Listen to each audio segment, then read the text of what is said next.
Shalom warga Yakum, senang rasanya kita kembali berjumpa dalam Renungan Senin 24 Mei 2019. Mari kita memohon bimbingan Roh Kudus sebelum kita bersama membaca dan merenungkan firman Tuhan. Mari kita berdoa. Dalam pagi yang indah ini Tuhan, kembali matahari boleh terbit, kami boleh menghirup kembali nafas segar, kami boleh merasakan kasih Tuhan dalam setiap hal-hal sederhana. Dalam saat ini pun kami akan membaca dan merenungkan firman Tuhan. Kami bersyukur untuk waktu hening Tuhan boleh beri pada kami. Bersama kami berefleksi atas pekerjaan kami yang lalu dan meminta kekuatan pada Tuhan untuk pekerjaan kami ke depannya. Biar Roh Kudus senantiasa menyertai kami, berikan kami hikmat, pengetahuan, dan kekuatan. Kami boleh mengerti dalam apa yang ingin Engkau sampaikan dalam pembacaan firman pagi hari ini. Berbicaralah ya Roh Kudus, karena kami siap untuk mendengarkan.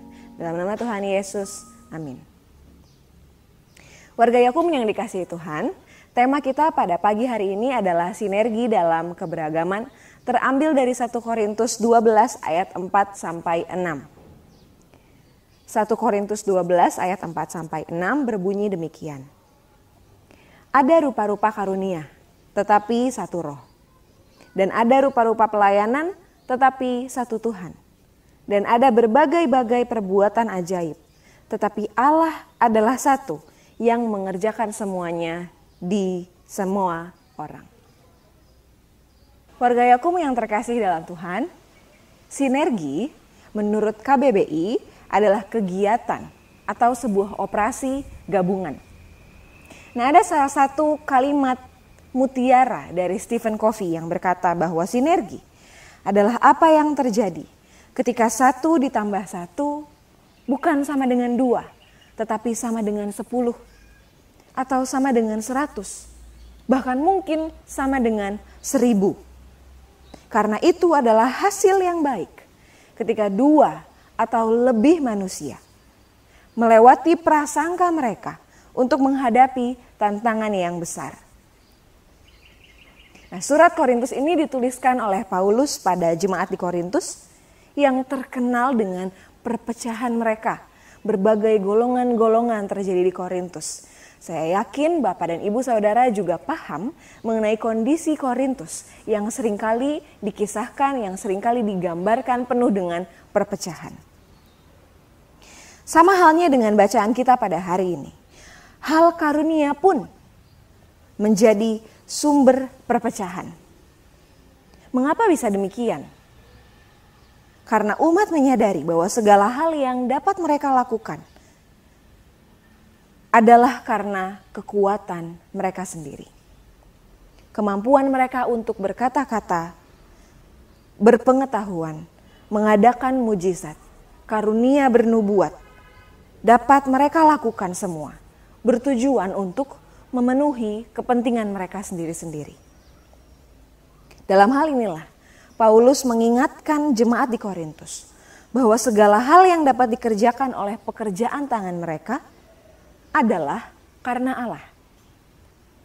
Dan dengan penghayatan yang demikian, masing-masing karunia dapat saling melengkapi untuk melakukan kepentingan bersama, pekerjaan Tuhan.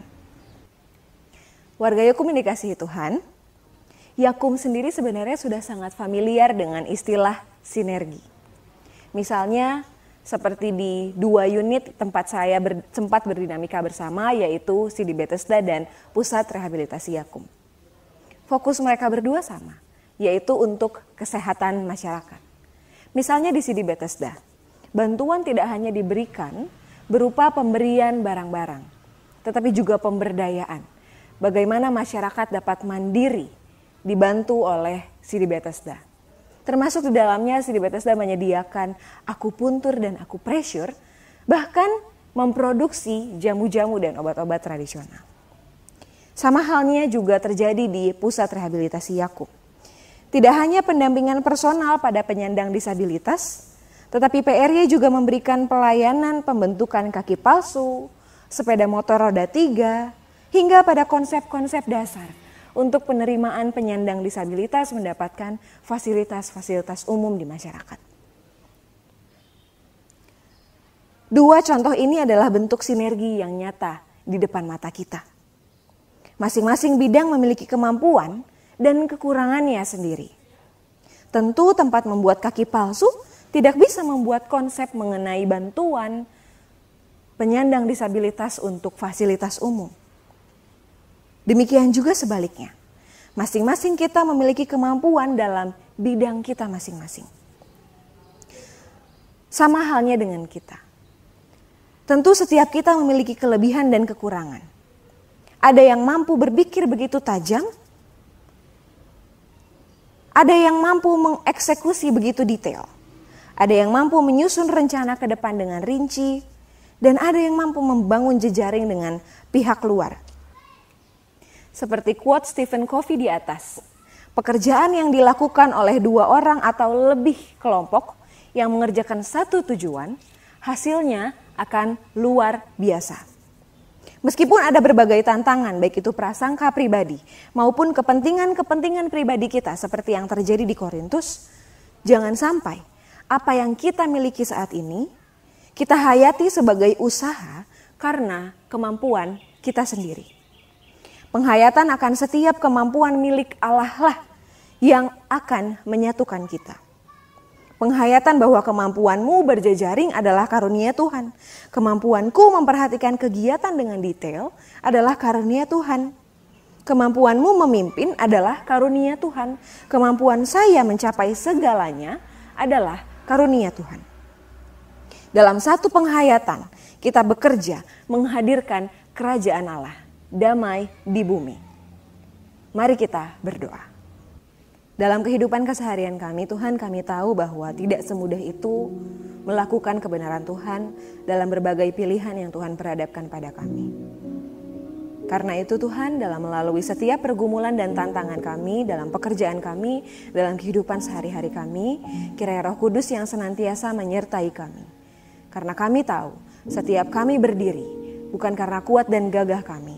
Setiap kami mampu memutuskan berbagai hal. Bukan karena kehebatan kami, tapi karena Tuhan sajalah yang mengaruniakan, mempercayakan berbagai hal untuk diperhadapkan pada kami. Dalam masa-masa ke depan Tuhan kami tidak tahu, kami tahu semuanya berada dalam tangan Tuhan karena kami yakin dan percaya Tuhan berjalan bersama kami dan tidak pernah meninggalkan kami. Kiranya setiap kekuatan kami hayati bersama bahwa itu adalah karena karunia Tuhan. Dalam nama Tuhan Yesus kami berdoa. Amin. Warga Yakum yang dikasihi Tuhan, tetap semangat, selamat bekerja, selamat bersinergi dalam keberagaman. Tuhan Yesus memberkati.